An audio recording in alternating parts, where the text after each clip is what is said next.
And thank you all for being here for this live recording of my Washington Post podcast, Cape Up. If you don't already subscribe, please do. If you have an iPhone, go to Apple Podcasts. If you have an Android, go to Stitcher or Google Play, or just go to washingtonpost.com/podcast and look for Cape Up. Robert Runcie, thank you very much for being here.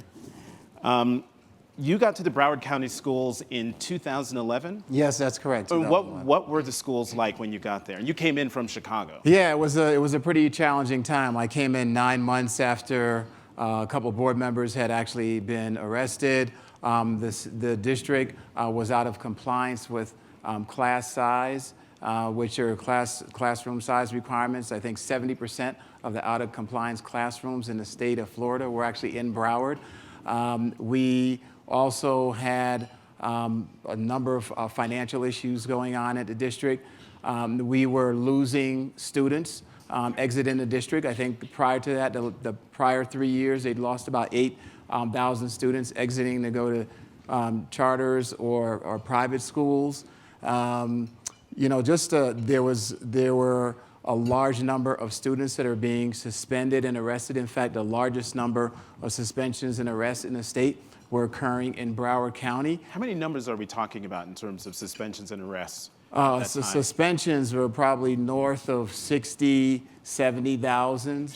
I don't know exactly what the number of arrests are.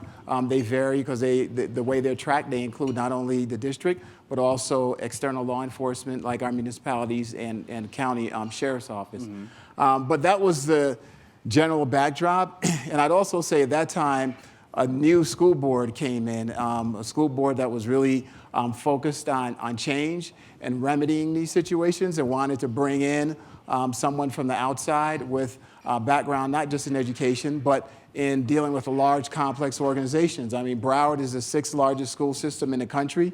It has about 272,000 students, 30,000 employees, half of them teachers, and a $4 billion budget. We have the largest transportation system in the county, over 1,000 buses on the street every day. We serve over 35 million meals to students. So it's not only an education institution, it's a large, complex logistical operation. So you come in, if you go to the Broward County Schools website, there's a mission statement.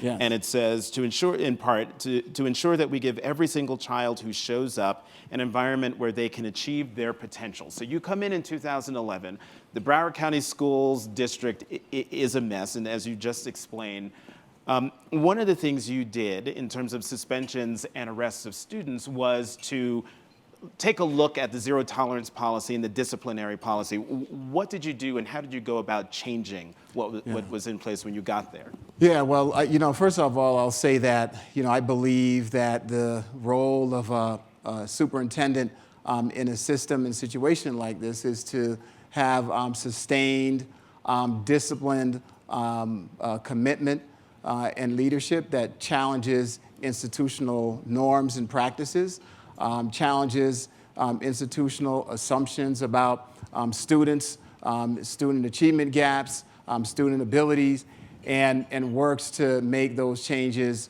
in a very aggressive way. So in the fall of 2011, I came in October. Within a couple months after that, we were looking at our data and recognizing this situation that was going on with our students with a large number of suspensions and arrests, which was also disproportionately impacting students of poverty, of color, in particular Black male youth, and our special needs students. I actually had an interesting conversation with our local chapter of the NAACP, which was very tuned into this issue and had been challenging the school district for years, but no traction on this issue. So what we ultimately did was recognize that this is not a school system problem. This is a countywide community issue. And so we convened a working group of all the entities that touch kids in terms of juvenile justice, social services, et cetera. So we had local law enforcement entities at the table, such as the Broward Sheriff's Office, the Fort Lauderdale Police Department. We had the public defender. We had the state's attorney. We had the Department of Juvenile Justice. We had social service agencies like our Children's Services Council. We had state and local elected officials. So it was a wide range of entities. We had some judges on it that deal with the juvenile courts. So all these folks came together for a year, studied our data, studied our policies, and ultimately what they decided was that there were 13 misdemeanor nonviolent offenses, which were actually identified in state statute. These are incidents that don't create any safety or security issues for a school. So it could be vandalism under $1,000, petty theft of something that is valued at less than $300, trespassing. But these are things that kids were actually being arrested, or they were actually being expelled from school. So what was happening, and I think the Fort Lauderdale Police Department actually described this fairly well, you would have students that were being suspended from school. So they were like either sitting at home or they were on the street. And they were out there for 3 or 5 days, and then they would come back to school. During those 3 or 5 days, they were getting into trouble. Sometimes they were breaking into homes. It was actually creating a problem for the community.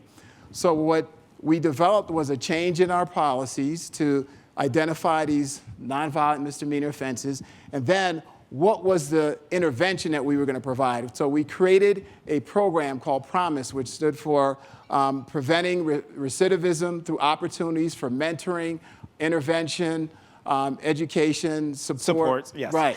So all of these things actually were put together to provide interventions for kids as an alternative to putting them out on the street. They would actually go into a program where they were meeting with counselors, social workers, and there was specific interactions with them relative to the behavior issue. The whole point was to get to the root cause of what's causing this child's behavior. And I'll just give you some of the outcome. You find out that there's a lot of issues going on at home or in the community impacting these kids. In the last year, I believe over 400 families were referred to other social service agencies. So it's really trying to impact the student, also providing feedback and information to the school. And based on the data that we have and seen from the program over the past several years, we about somewhere close to 90%, between 80 and 90% of students have not had repeat offenses. We've seen about a 60% reduction in the number of referrals that have come up. We've seen significant reductions in suspensions in the district as well. So we do see it having an impact. We have seen it directly from dealing with students in our schools. We have seen the district continue to make upward progress. We have our highest graduation rates since they've been tracked by the federal government. We have continued to see our improvement in our schools. Just in the past couple of years, we've reduced our number of D and F rated schools from 39 to 9 today. There's 1 F, and I think there's 8 D schools.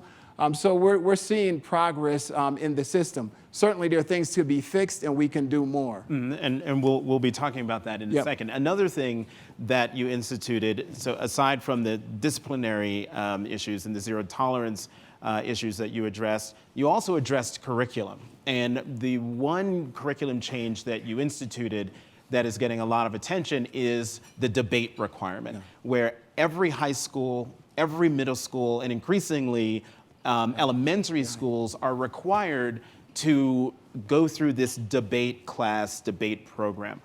Why debate? I will tell you that debate is one of these interdisciplinary opportunities that can be transformative for students. So the ability to go and look at information, be able to tell real news from fake news, being able to then analyze that information, being able to take a position on it, communicate that effectively, and do that in a very respectful and thoughtful way has just been one of those things that we've seen have a huge impact on students. I can tell you, I remember having a conversation with one student I ran into on an airplane. There were a number of our schools was coming back from a national debate conference. This was a few years ago. And, he told me his story about how when he got to high school in 9th grade, he was kind of a disconnected student. He even thought about dropping out. A friend suggested that he go in next year and look at the debate program he was in. He got involved with debate. He told me how the skills that he developed through the debate program he was able to utilize in all of his other classes. It just really transformed his life. Fast forward to the end of that year, we have our high school graduations, and who's sitting up on the stage? He is. He's a valedictorian of his class. He's got a full scholarship to the University of Chicago. So those are the kind of things that we see happening over and over again with our students. We absolutely believe in the debate program and what it has to offer. And we do it with an agenda around equity, right? So we believe that any program that we have in Broward County needs to be in every school, not just in one neighborhood or in some schools or for some students. So when we have these programs, and it's the largest debate program in the world, it's not that we're just trying to make it the largest debate program in the world, but we're doing it in a way that's equitable to ensure there's access for all students. We've even gone out of our way to partner with local law firms and businesses, and they donate suits and business attire for our students. So those that can't afford it, we're removing the barriers for them to get involved in our debate program. One thing I didn't hear you say, and maybe you said it and I missed it, citizenship. Does the debate program instill more of a recognition of their role as a citizen, not just a student? Absolutely. It really gets our student to the point where they are active. It makes the education process relevant and engaging. So I'll give you an example. A couple years ago, we had a summer that was a very violent summer in America, where there was a lot of conflict that was going on in communities, especially between law enforcement and the black community. We had some shootings that had occurred. It was a difficult summer. And we felt that, we couldn't just go start the school year and pretend nothing had happened. So we launched a social justice initiative that introduced social justice themes into the arts, into debates, into curriculum.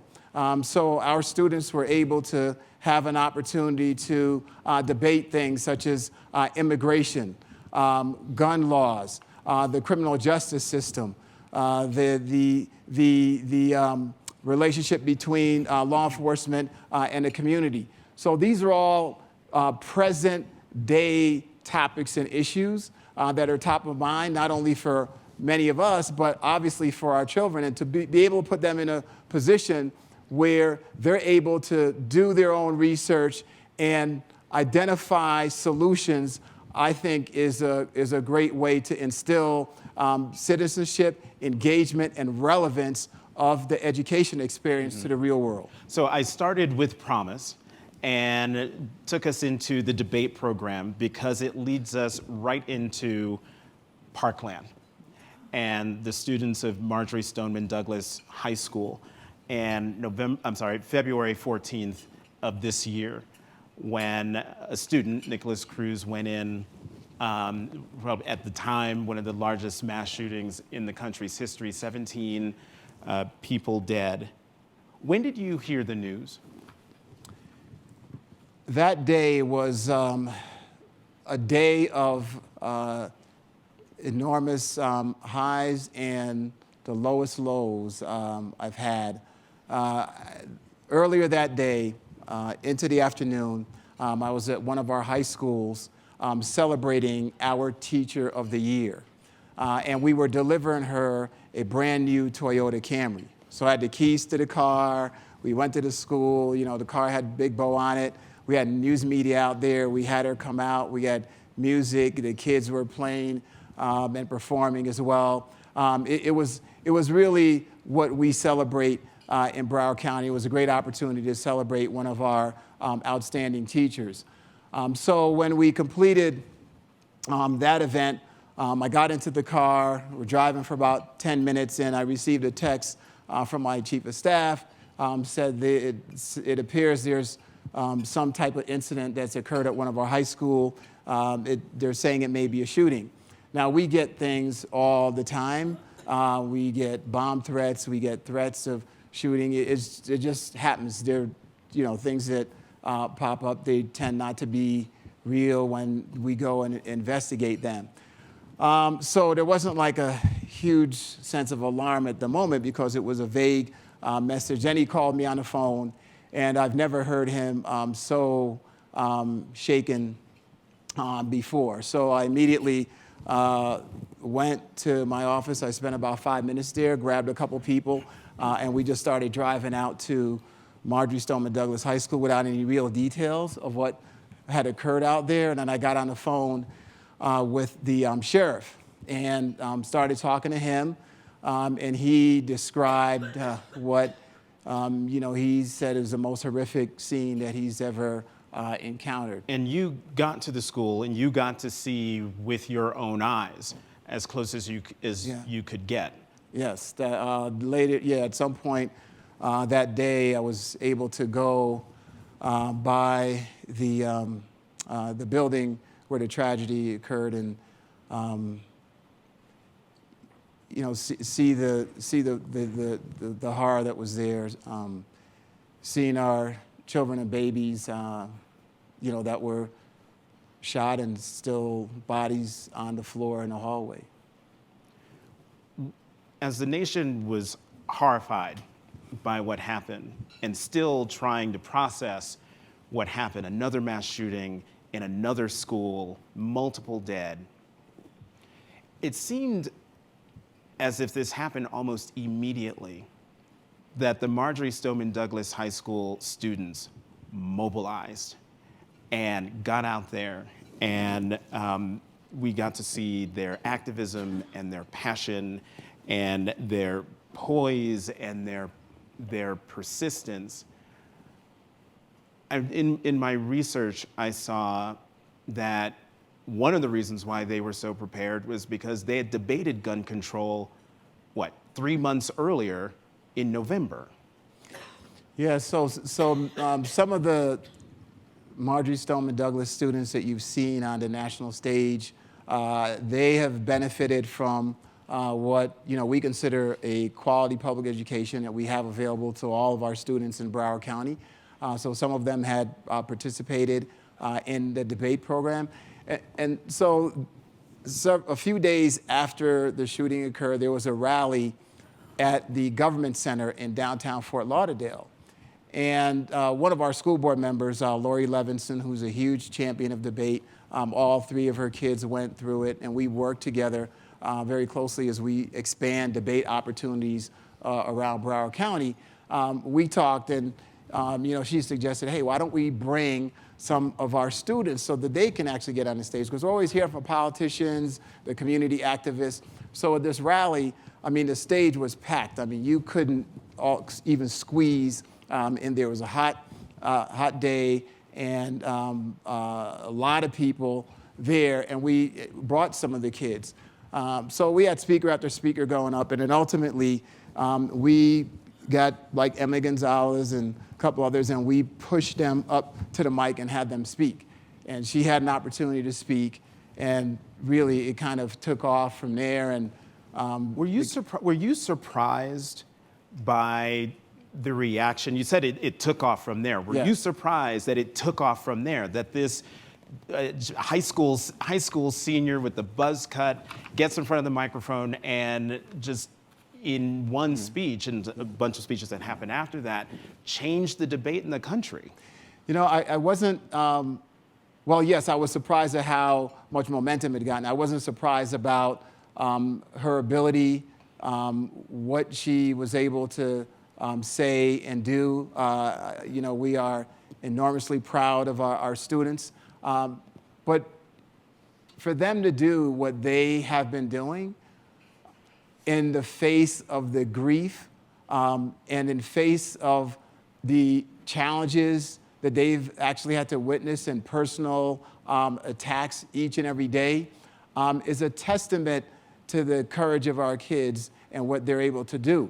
And it should be a wake-up call and example to all of us as adults in America that if the kids can do this, we need to have enough backbone and courage to do the right thing as well. And so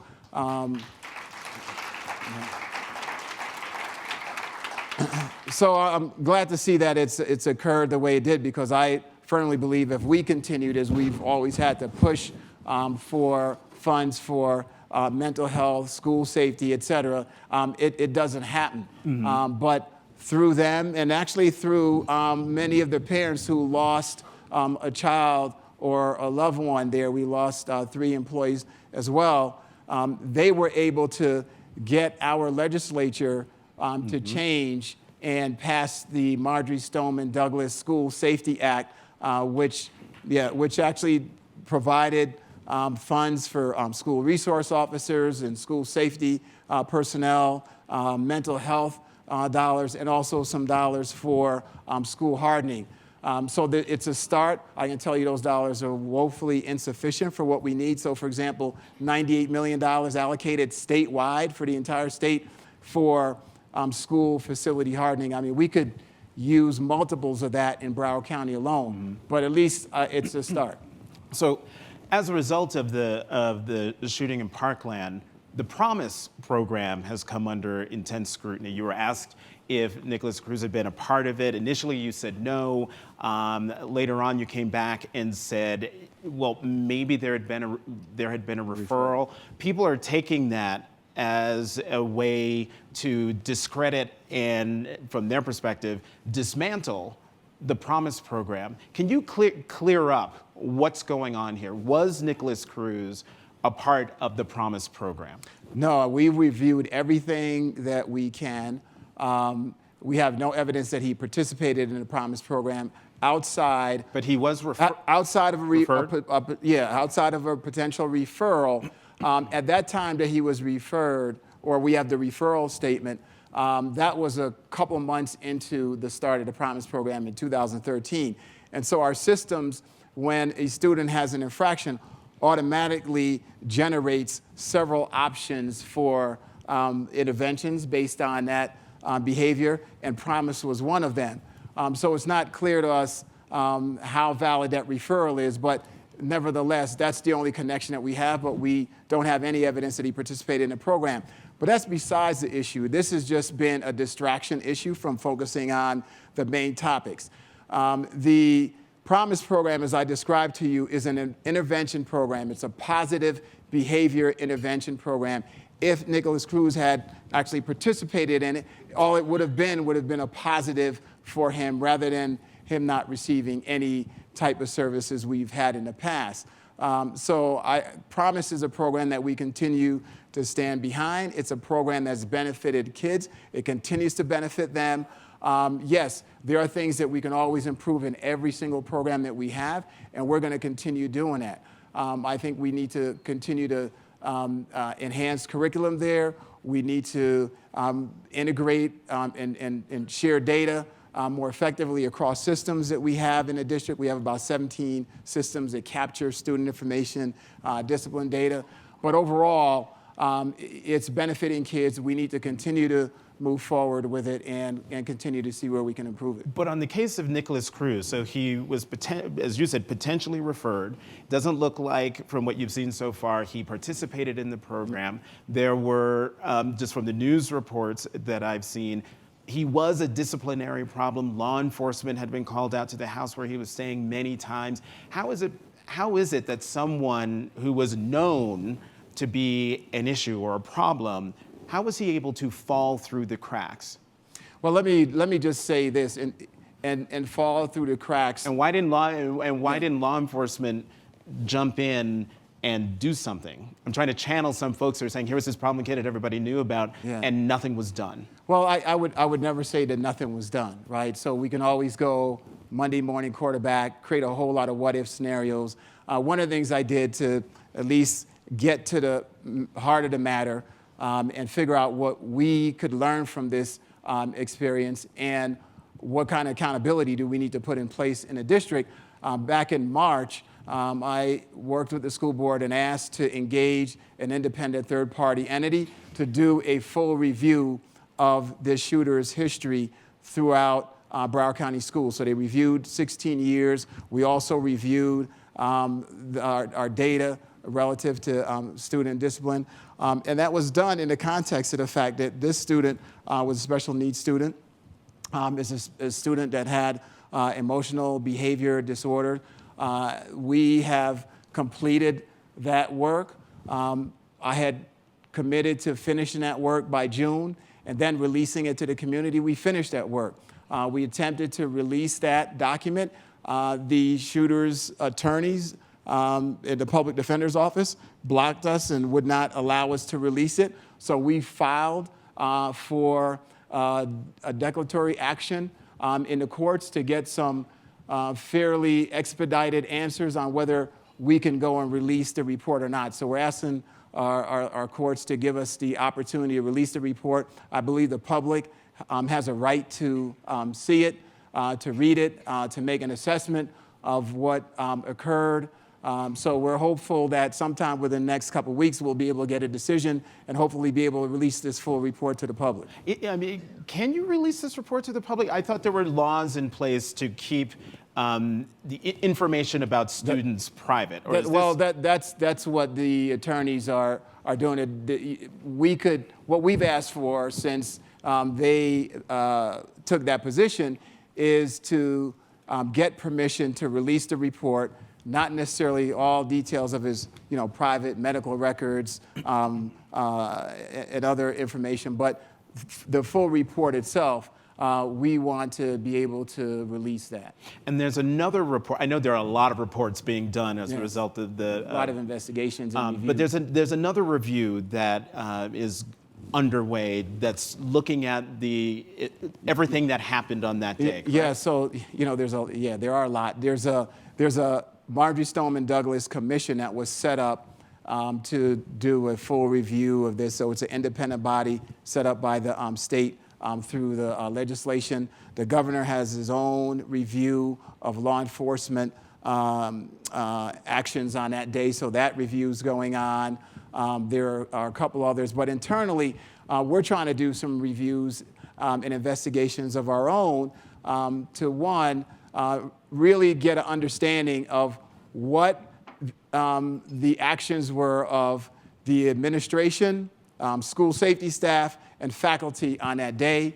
We need to be able to do that, obviously, so that we can figure out if there's anything in the district that we need to change, that we can improve upon. Secondly, we need to hold people accountable to ensure whoever did something that they or didn't carry out actions that they should have on that day, that we're pretty clear that we're not going to tolerate that, and we need to make sure that we take the right actions on it. So we're doing this after action, post-incident review in the district as well. In addition to that, we're reviewing our systems. I've asked our auditors as well, as part of our local school audits where we look at schools' financials, inventory, that we also review schools' discipline records each year to make sure that they're actually doing those in compliance with school board policy and procedures. I'm going to ask you one more question before we open it up to Q&A with the audience. I'll call on you, look for the microphone before you speak, and make sure your questions are questions and that they're short, please. So, Robert, good leaders go through what you've been through. You come into a bad situation, as you were talking about the Broward County schools, when you came in, you institute changes, seemingly radical changes. They yield success. You are lauded and praised. In fact, the Promise Program served as a model for the Obama administration and their disciplinary rules that they did through the Education Department. And then something cataclysmic happens. And then your leadership and your decisions and everything that people were praising on Monday, they're criticizing on Tuesday. You go from praise to pummeled. How have you dealt with this, going from praised to pummeled? I will. I would say that's just part of leadership. I mean, you have, there are challenges that you face, and all that you can do is to stay true to the things that you believe in, which is always making decisions that we believe are in the best interests of our kids and our community and families, and just continue down that path. We've certainly gone through, change isn't easy. I'll tell you, that's, no one likes change. So we've always dealt with challenges, we've dealt with resistance, and we've tried to work and stay consistent and weather the storm.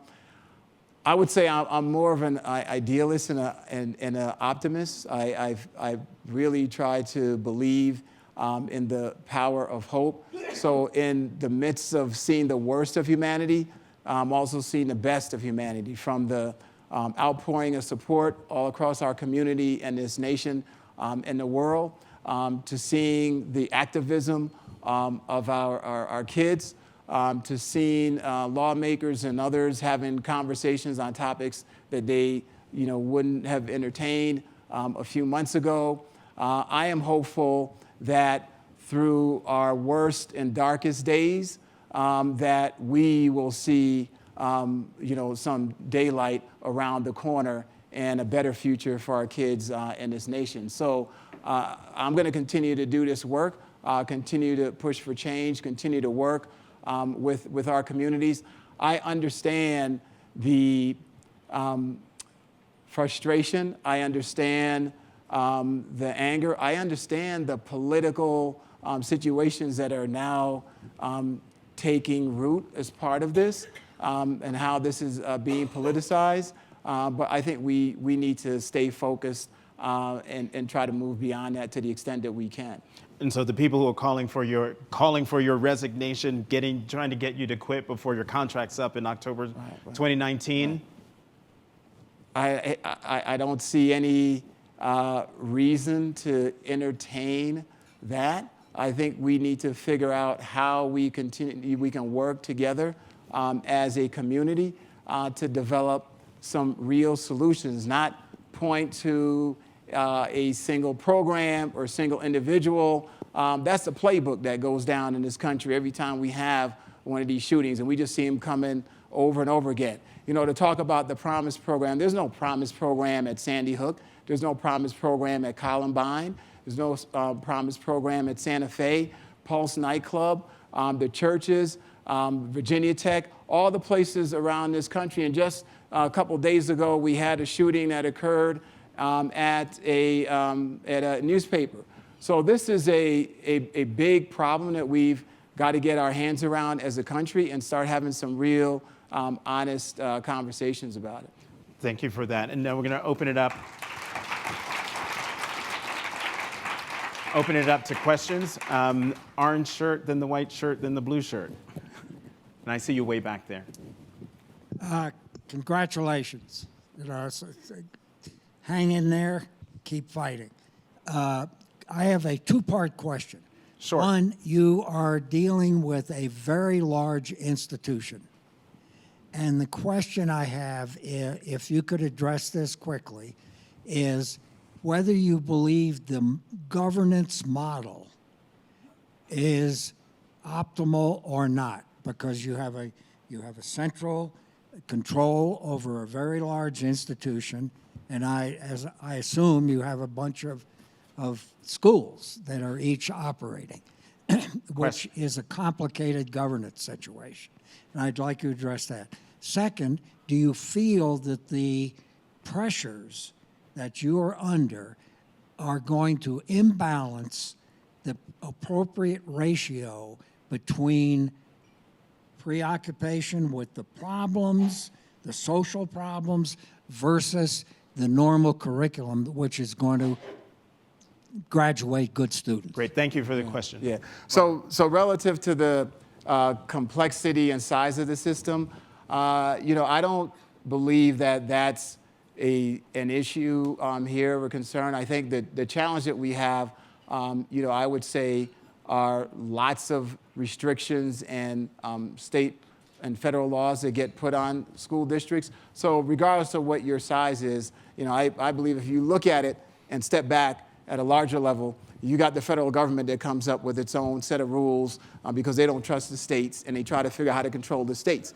And then the state doesn't trust the local school districts, so they come up with a bunch of laws. Every year they launch a whole bunch of bills, unfunded mandates, restrictions on schools without any more funding.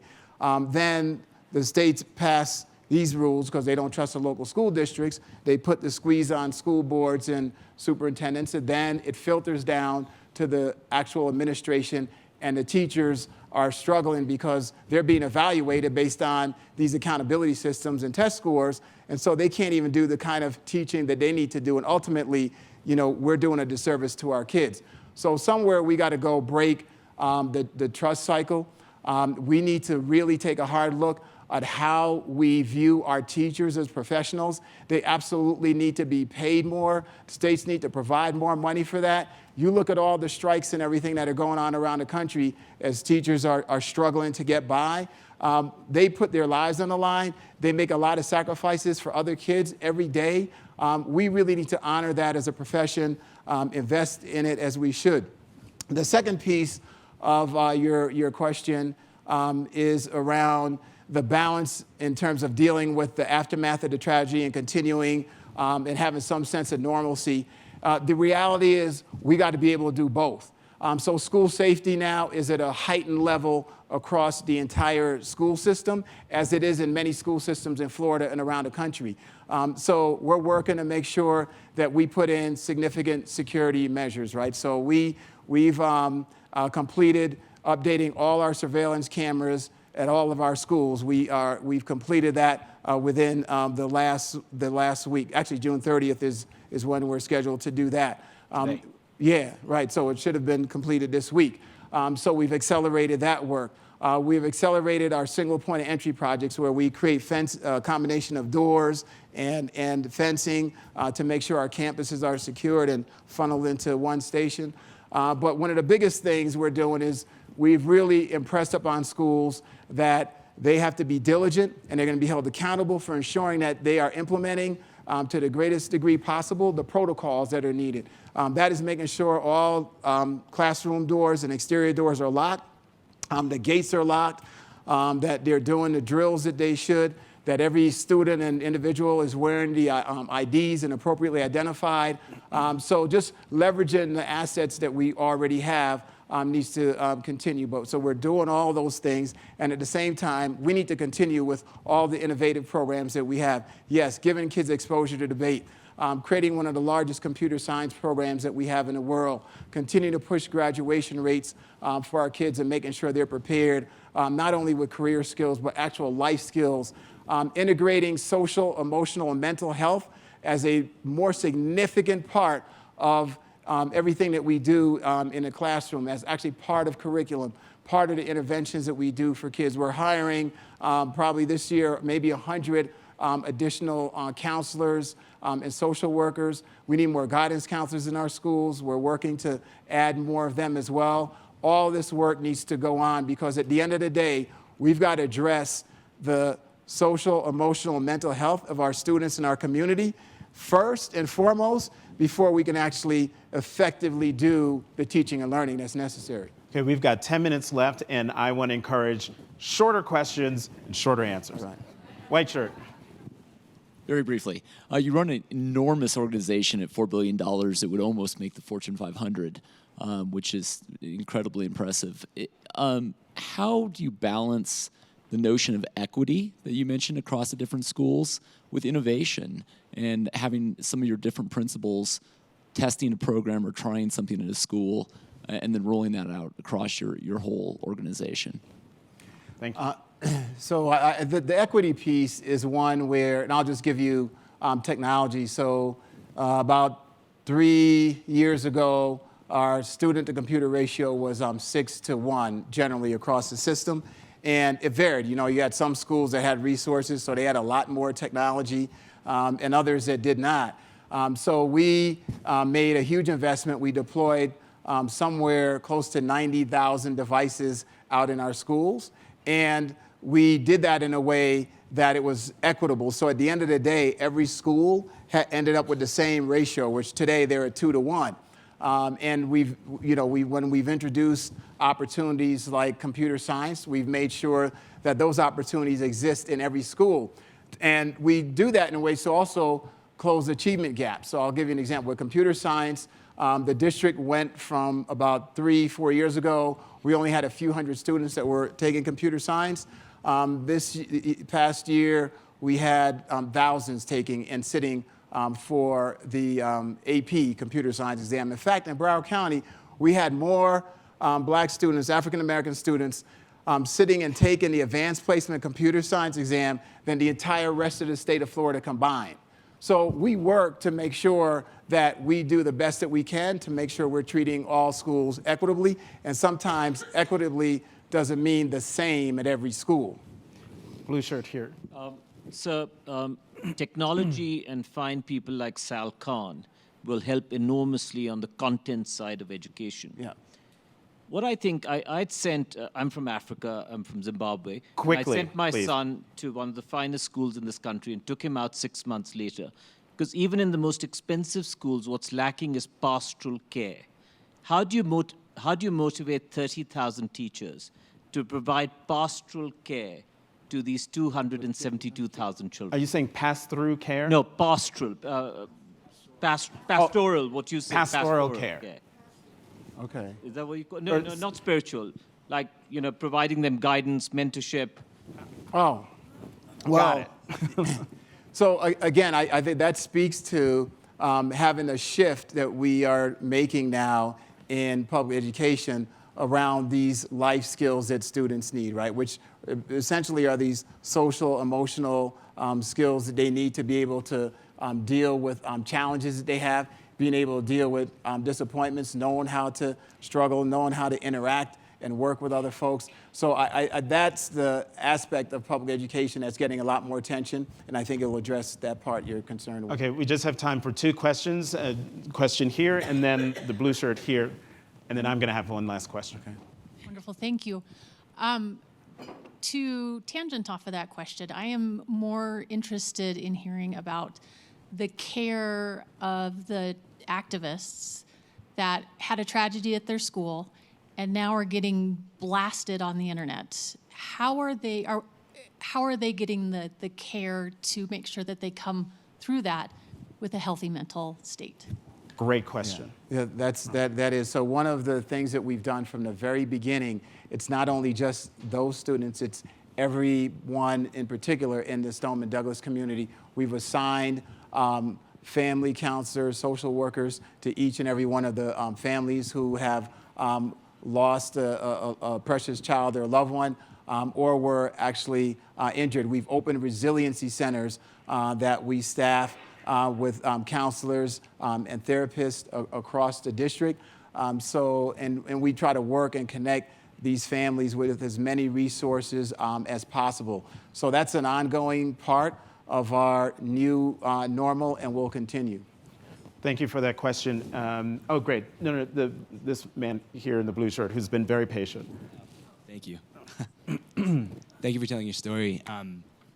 I was very struck. I think the whole nation was struck hearing Emma Gonzalez's voice persist. It's clear that your students are very prepared for difficult conversations and to project very wise solutions and impassioned voices. So my question is, there's more Emma Gonzalez's in your school system. How are you empowering them to be out there and being the change agents of tomorrow? Thank you for that question. Yeah, so we continue to provide opportunities and forums for them. Again, debate's one of those great opportunities for them to do that. We see students in other schools who are getting involved in their communities. There many of them that you may not see always on a stage or somewhere, that they're involved in the national movement around voter turnout for young people. So that their voices are getting out there. But the last thing I'll say about that is I think one of the proudest things and most important things I see going on with our students is how they're reaching out to other students, not just in Broward County, but across the entire nation, and engaging them, especially kids in urban systems who've been dealing with these tragedies for years on end and not receiving the same type of attention. So it's my hope that we'll have a closer knit nation where folks are coming together, and the next generation will really forge to have a nation where there's a common voice and agenda around improving these situations. So we only have about less than 4 minutes left, and I want to end by asking you this question. All around the country today, there are demonstrations in Washington, New York, all over the country, demonstrating everything about the Trump administration, particularly what's happening in terms of immigration. You're an immigrant from Jamaica. You came to this country with your parents when you were 2 or 4? Or 6. You were 6. Neither was right. Right. But still, and your parents' formal education only went as far as the 3rd grade. That's right. Does the American dream that your family pursued still exist? I think it does, and what I'll say is that when I look today at how the poor and underserved seem to be left behind in our cities, folks in rural America feel forgotten. The way we treat our immigrants, the shame of mass incarceration in this country, the achievement gaps and opportunity gaps that exist and persist in public education. I believe that these things really call into question our moral consciousness in this nation in order to improve things. I think that collectively it's a call to action to say, look, as a country, we can and must do better than what we're doing now.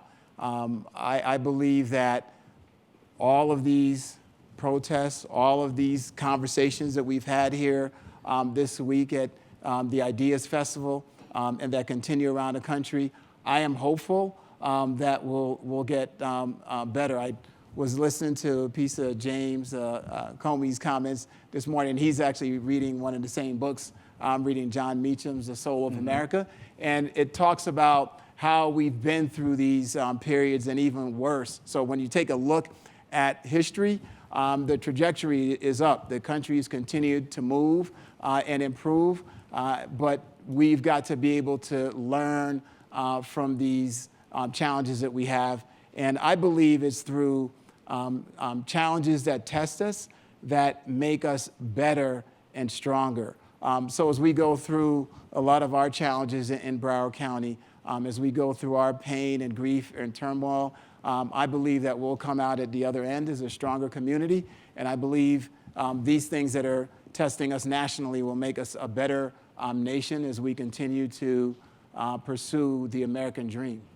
Robert Runcie, Superintendent of the Broward County Schools, thank you very much.